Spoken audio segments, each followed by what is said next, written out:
hope you guys to partake in the coloring activities. Yeah, we were out there. Wonderful.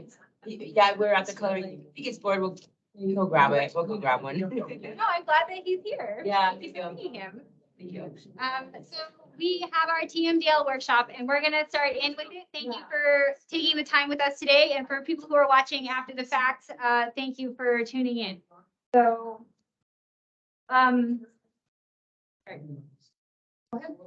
we're gonna talk about TMDL. So Kate had mentioned it a little bit with her talk about pollutants. So basically the TMDL is a measure of, or is triggered because of pollutants in the water. And so each waterway has its own issues that it deals with, you know. Every place is different. And so this was our opportunity to look at the things that were happening in our basin. And so when I was putting this series together, Marty questioned a little bit why I wanted to talk about the TMDL, because it is a random thing to want to talk about, and the acronym is awful, as you said, Kate. But to me, so much of climate adaptation, especially for tribes, is about exercising tribal sovereignty. And tribal sovereignty is something that we see come into play really importantly with the TMDL, because it is something that was developed by this tribe for this watershed, for a better vision of the future. And the fact that the tribe has more designated uses in the water code than even the state of Oregon has for their beneficial uses speaks volumes to the fact that the tribe really cares about a more immense picture of water use than just some of those prescriptive things that are put into other plans. And so we're excited to talk with you today about the TMDL. So a little bit of background. One thing that I left out of my review of the climate adaptation plan was we have some overview of climate science in our chapter 2. And so this is just a little snapshot from that chapter. It's like introductory climate science, basically, but then also some of the atmospheric and earth science that plays into it. And so I really like this diagram on the left because it talks about the ways that precipitation becomes flow in the river. So we have direct channel precipitation. So like Kate was saying, when it's raining, obviously that rain is going to the river. It's a no-brainer. But if it's not raining, the river is still flowing. And so where does that water come from? Again, it comes from the interflow and then overland flow, which we call erosion. And so the picture on the left, I'll have Marty talk a little bit about it and the conditions of it. But this is what we see when we see the water table dropping because of channelization, where the water is moving so quickly that it is actually scouring away the bank as it's moving along. And so this is a problem because as we see increased heavy precipitation events, we're also seeing more opportunity for erosion if soil is left bare. And soil can be left bare for a number of reasons. It's a function of some really old school farming. Wildfire also reduces vegetation and a lot of our ground disturbance. So some of that construction and some of those other things like land movements, like landslides, can also really displace soil so that it becomes soil erosion. Marty, did you want to describe the picture? Well, yeah, so this picture on the right is looking upstream of Birch Creek and from Taylor Bridge, which is the first bridge upstream from the mouth. This was taken in May 2020. So the flood around here that hit everybody pretty hard on the Umatilla in the area was February 2020. And I think Kate was mentioning before, I'm definitely noticing a bump in the Birch Creek and downstream in late May, early June. It's just, we're just having, I think, reoccurrent kind of floods in that area for sure. We're maybe not seeing it upstream here on the Umatilla, but definitely here. And I felt bad because these folks have been making a concerted effort for the last several years of planting willow cuttings and dogwood and so forth on both sides. And there was vegetation on both sides there, and they were doing a good job. And then this flood just came through in late May. And they lost, I'm guessing, maybe 10 to 20 feet towards the corral fencing there. So it was really extreme. So we just wanted to put that in Cut bank, see a lot of that in Birch Creek and then downstream, in the fourth property as well. The floods just came through, especially the May period, and just wiped out these banks covered with vegetation, and we're left with this. So they're really exposed for any high flow movement, and you get the corresponding erosion problem. And it's a vicious cycle. too. It is, because it's really hard to go in now and try to do any treatment Oh, yeah. to a bank like this. So getting ahead of it early is really, really important because it saves you time and it saves you heartache. So that brings us to the TMDL. What is the TMDL? And I can, so like Kate said, it is sort of a strange way to define this, but basically the total maximum daily load, you can think of it as like how much of a pollutant, and many things can be a pollutant, but how much of that can be in the water and still have good quality water that is useful for a variety of beneficial uses. So nutrients is one. Well, we want nutrients in the water, but if you get too many nutrients in the water, obviously, then you're going to start having problems, and everything interacts with other elements. So, but that's kind of the way to look at that. And this was first started, the Clean Water Act in 1972. Some of you might recognize the Cuyahoga River in Northeast Ohio. Back in the late 60s, this was kind of an example and sort of a symbol of water pollution and environmental movement, but they were actually having fires. The river was on fire.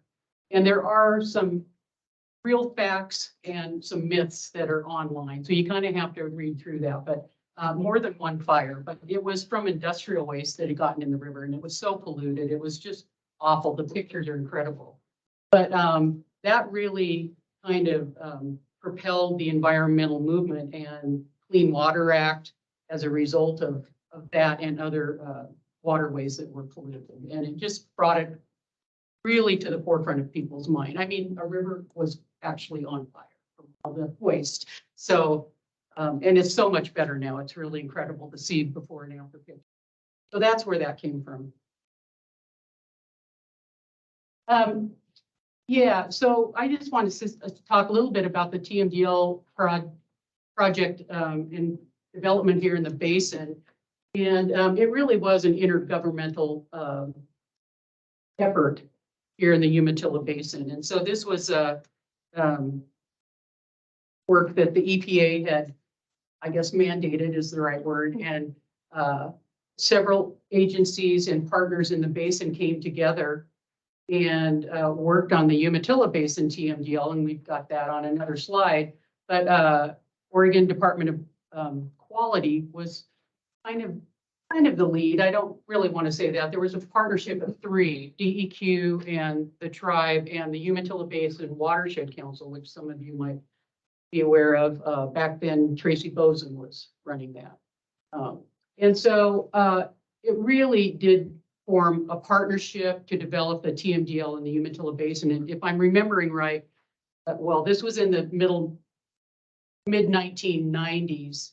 And a lot of different agencies, cities, municipalities, ODOT, farmers, landowners, all these stakeholders came together to work on this project. And out of this partnership of three and all these other folks that came, well, ARS, John Williams, he was a big partner too, developed the Umatilla TMDL technical team, which was a great collaborative effort from all these different folks, and it lasted for several years, and it's fizzled a little bit, but you know, did some really great work, and a lot of relationships were built during this process. So, and if I'm also remembering, the Umatilla TMDL was the first one completed and accepted or approved in the state of Oregon. So, and our effort with this technical team was really kind of the first and leading in the state. So it was quite the effort. The tribe then moved on from this, and you can go to the next slide. So just a little reference, Umatilla Basin is outlined there, and then the tribe, the reservation, you can see that. So we've got quite a bit of interesting areas in this basin. The Boardman, La Guama, Hermiston area, all the way up to the forest and the headwaters, and the reservation is kind of in the middle of a lot of that. So next slide. So the Umatilla Basin TMDL was approved in May 2001. We started in, like I said, mid 1990s. Everybody's going out in the field. Everybody's coming together, talking about stuff at the table. It was a great collaborative effort. Umatilla River was listed for temperature and sediment and habitat modification. And then the tribe went from that project and prepared our own TMDL. And so that was for the reservation waters. And we've got a temperature TMDL, a turbidity TMDL, and a hyperrheic flow. So that was something that the Umatilla TMDL didn't have. The folks from the tribe that worked on that one said, hey, I think we need to include this as well. And that's picture Scott O'Daniel out with me putting out some temp loggers on the Umatilla. So shout out to Scott. And that was finished in July 2005, if I'm remembering that date. The previous slide. Was that the previous? Okay, good. Next. So we've got a couple sources of pollution. Right. Oh, I'm sorry. Can you explain hyperrheic flow? Eight. Hyperrheic flow is that transition between surface water and groundwater. There's not quite a divide. It's in the floodplain areas. It's the gravel bars, the point bars, the flow with the exchange and dynamics between the river and groundwater. Mixing zone. So if this is like the river cobble, it's what is exchanged from here to the river above. Yeah, the gravel. The other TMDLs didn't have that included. Okay. So, you know, a lot was learned in that first Umatilla Basin TMDL, especially like concerning turbidity levels. So there's not like an actual standard for turbidity, but the fish managers in the Umatilla Basin, ODFW, the tribe, Forest Service, all these folks came together and looked at a lot of data, and we did a lot of monitoring for several years during this development. And then they decided that, you know, this level of 30 NTUs, a measurement of turbidity, was going to be used. We don't want to exceed 30 NTUs over a period of 48 hours. And so that was an accepted standard that was created for the basin by these fish people and accepted by the stakeholders group. And that was approved by, you know, in the TMDL document. And so we took that for the tribal TMDL as well. We stay with that way of thinking about and measuring, monitoring turbidity. Climate adaptation perspective, hyperrheic exchange is something that's going to be really important to understand and know more about, because that's where we see that cold water being injected into our warm rivers when we have those extreme heat events. And so I think that fisheries has a mapping exercise that they're doing, trying to locate some of those hyperrheic exchange zones.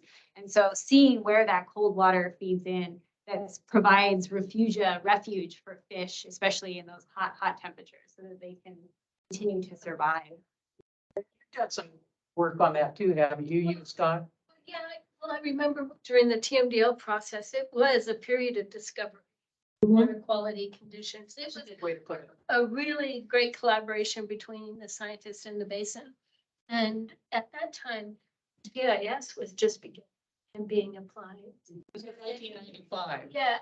when we were starting. Forward-looking infrared radar, where it can do a plain overview and a mapping of stream temperatures. And we did that for this TMDL. That was really incredible, because from headwaters to mouth, we could see points of cooling and heating. And it's like, well, how is it cooling? And this is, and then we did flow modeling with the streams and vegetation and air temperature, and trying to predict what the stream temperature would be, you know, each mile of the river. And lo and behold, there was long and big places where there was cooling and we couldn't model because groundwater was a part of the package, or the hyporheic, those gravels, the gravel bars that come in, cool overnight, come out cool, or, whatever. So anyway, so our TMDLs benefited from the experience and knowledge gained from the basin-wide TMDL, but it's that groundwater dynamics and exchange. And I got it, if Scott's listening or not, that prompted him to go to school and get a degree in hydrology and master's in Yeah. exploration of the hyporheic zone. And he's done a lot of research on it, Yeah, so we have. we're expanding on that concept. Scott and I were just talking about that project a couple weeks ago, where a lot of us went out tin foil on the ball cap, and we're all assigned certain points along the river, and we're supposed to sit there for however long while the flight is overhead, and you're like, okay, yeah. I remember that totally. It's like, yeah, am I a ufologist or something? I don't know. I mean, what am I gonna see? And then you wait so long, and it was funny. We were just talking about that, but yeah, thanks for that definition. We had talked about Yep. the definition. So, good question. Couple sources of pollution that we generally think about: point source and non-point source. So point source, basically just that pollution coming out from a pipe, a very, discrete point. So think of the wastewater treatment plant going into the river, or the industrial discharges that we have, like down in the Hermiston, Boardman area. These are not local photos. No, I swiped these off the internet. All the credit. Yes. I just couldn't find any good photos right then. The next one is non-point source. And again, I took these off the internet. Sources of pollution linked to land use. So we've got some grazing, livestock grazing right in the stream, and we've got examples of this all over. Some streams you can see do have some riparian fencing and a water gap in the fence. So they can get into a certain area, but maybe not all along. So, they're breaking down the banks, not much of a bank there, but they're breaking that down. That soil's getting into the water. It's not a good situation. We've got, some cows in some sort of confined area. Think of the dairies and stuff down the roadaways. Urban runoff. I like this picture. Urban runoff going into the storm drains. Most people think the storm drains go into the wastewater plant and are treated. Well, that's not how it is around here. Storm drains go directly into the river. And you'll notice there was I think the city took that on, and there's some stamps with the fish and goes to the river, something like that on a lot of storm drains. I don't know what they're doing with these new neighborhoods that they're building, or even out here with new construction. But around here, storm drains go to the river. So when you wash your car in the driveway and it goes down into the storm drain, that's going to the river. It's not being treated. You can see the gas or oil slick right there, along with the paper cups and that kind of pollution. So this is, again, another slide I took off the internet. It just has some examples of both non-point source. You can see cropland, animal feed. Sorry about that. My mouth is dry. I'm not used to talking to people. Croplands, animal feedlots, which we do have some around the area. Rural homes, city streets, urban runoff, and development. We're getting a lot of development around our area in Milton Freewater on the hills. If you were down there when the rain happened, it was just a lake. It was amazing.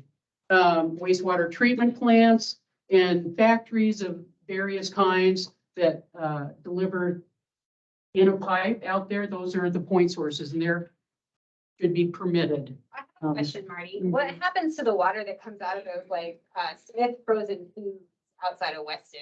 Like what? Well, I would assume that's a permitted point source, but I don't know for sure. So it's It one of should these be. factories. It should be, yeah. I do know they've had some problems. What's the creek that they flow into? Pine Creek, yeah. I do know that they've had some problems in the past with some pollution issues, but yeah, that could be a point source. This is just a quick slide, an example of different pollutants, and this is not all of them by any means, but some of these things are not necessarily bad, like nutrients, suspended matter. That needs to be in the water, that is in the water. It's just when it gets to be too much. So think of that maximum, total daily maximum. Groundwater can be a water pollutant. If that groundwater is contaminated, mining, there was a great picture on the web years ago of, I think in Denver, a mine and the river was contaminated. It was like this bright yellow. It was amazing. Chemicals, oil spillage, of course, those are going to be bad chemicals. We've got herbicides, pesticides around here.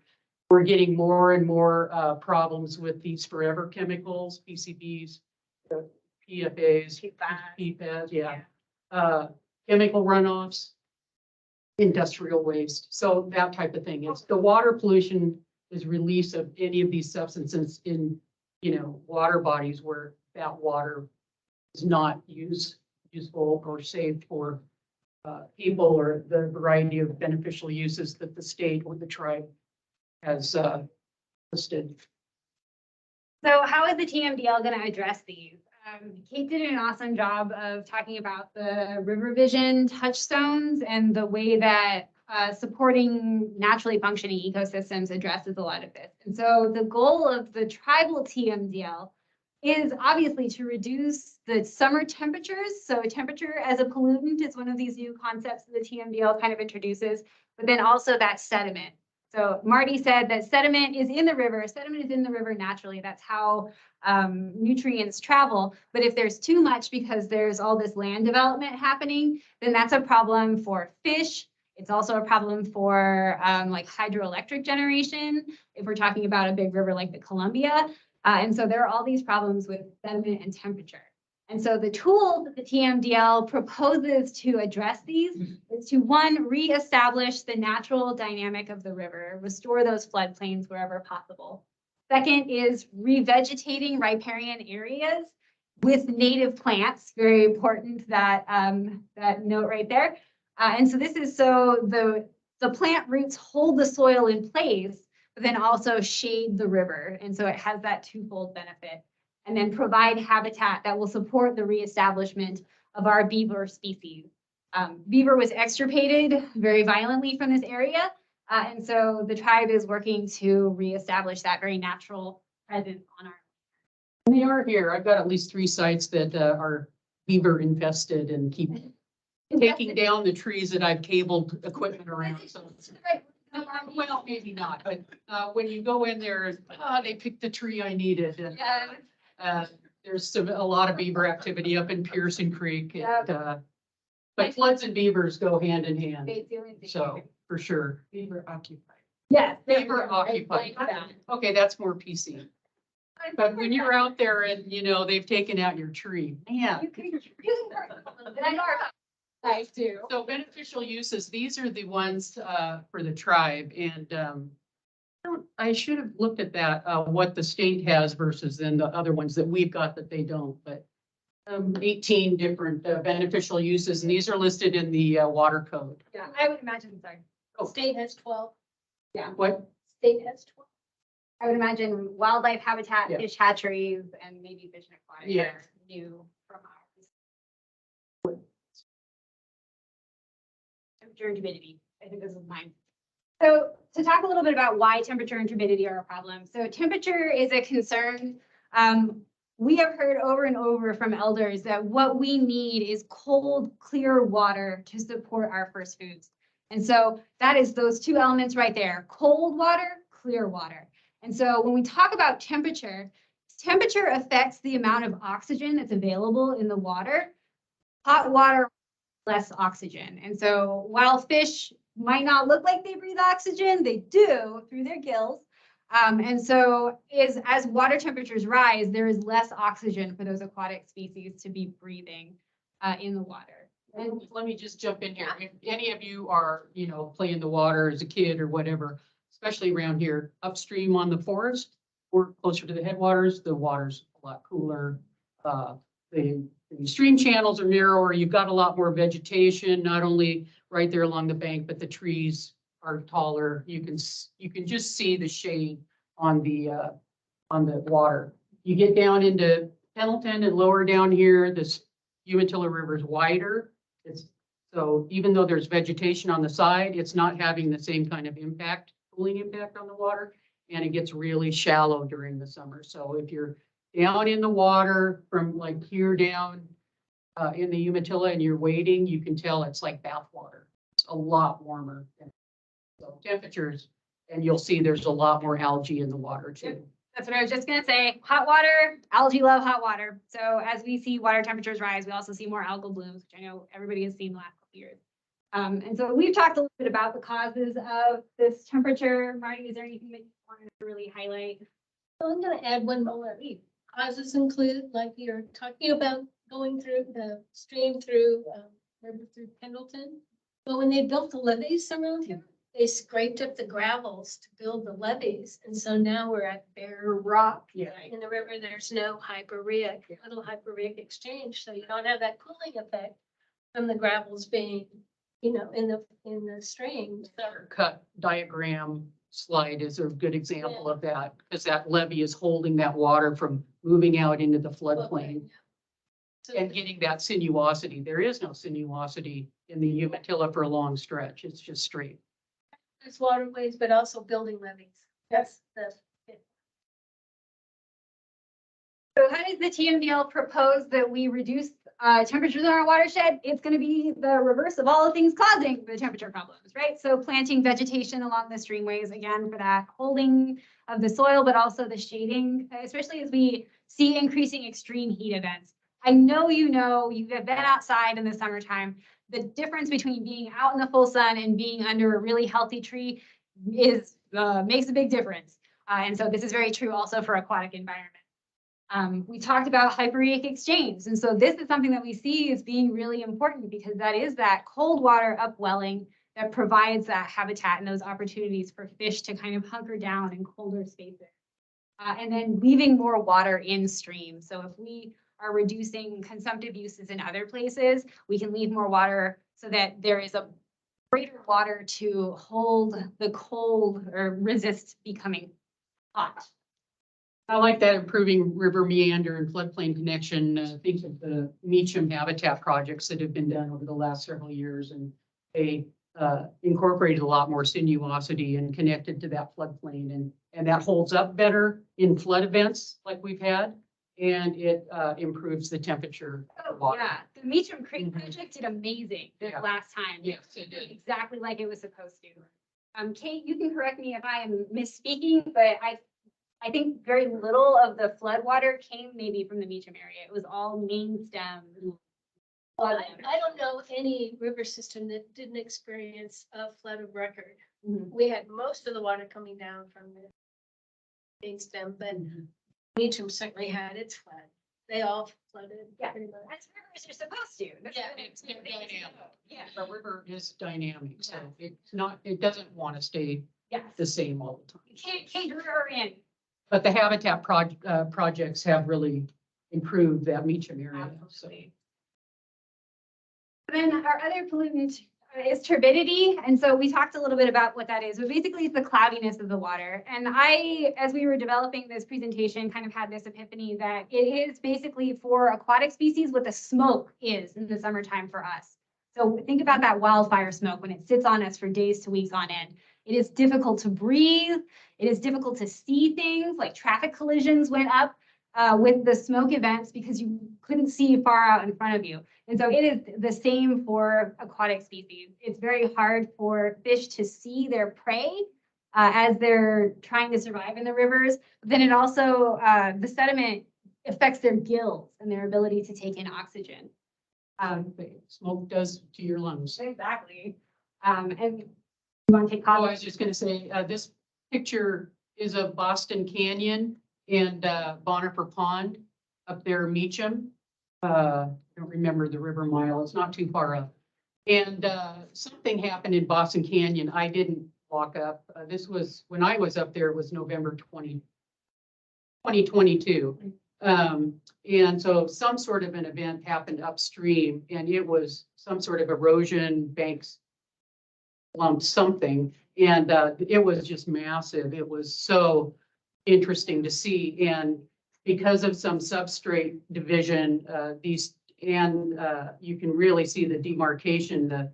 It's just like chocolate milk. It was really noticeable, and Bonifer Pond outfall was really clear. And this is on the downstream side of that bridge, and this is Meacham Creek. So you can see it's coming out from under there, and it hasn't mixed quite yet. And this happens a lot in Wild Horse Creek. You can see it when you're on the Umatilla River walkway down by the ball fields under that big tall shelter. And if you know where Wild Horse comes in, you see this a lot. And Wild Horse has improved since the mid-90s with ag practices and stuff. And John Williams has worked on that for years before he retired, but it's made a big difference. But Wild Horse is still a big sediment producer in the basin. And you can see the same kind of demarcation with that chocolate milk coming into the Umatilla River. It's really interesting. How is agricultural tillage? Is that being addressed, or does anybody see an issue with the tillage going on?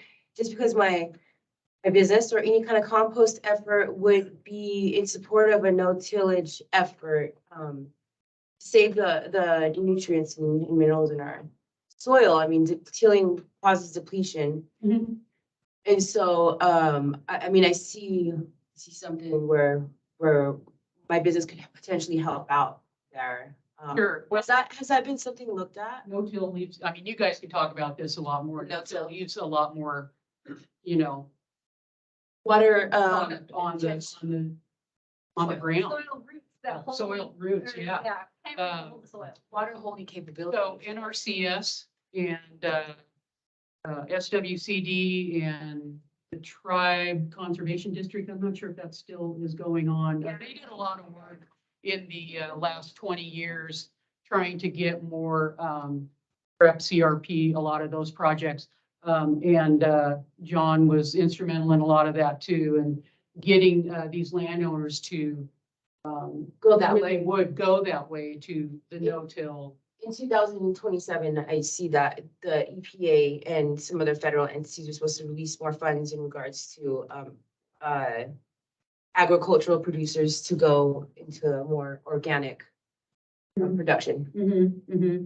And But it's good, yeah. Yeah, and you can see in areas where we've had a lot of CREP and CRP projects around the area. And I know some of these programs have kind of phased out. I'm not sure where we're at on a lot of them, but you can see old plantings in riparian areas. So it's always kind of interesting to, oh yeah, you can see the trees and the shrubs, and some have worked better than others, but it does make a difference for sure.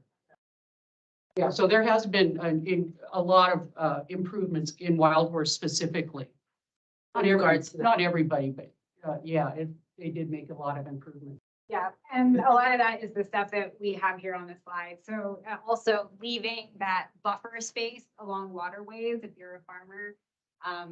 Like this is a really good picture of it. You can see crops here, but then the waterways going through, and you have all of these perennial species that are left to hold the water along the waterway. And you've probably seen farmland I've seen it, and they farmed right to the edge of their riparian system. That just doesn't work. It's not sustainable. It breaks it down. You've got erosion potential. So your soil down the river. Yeah, a lot more people are thinking about that. It makes economic sense too. Oh, and then we put the mudding in. Yeah, I'm not supposed to say not crossing the stream. So a lot of people out here do their mudding and they cross the streams and then like. Go up on the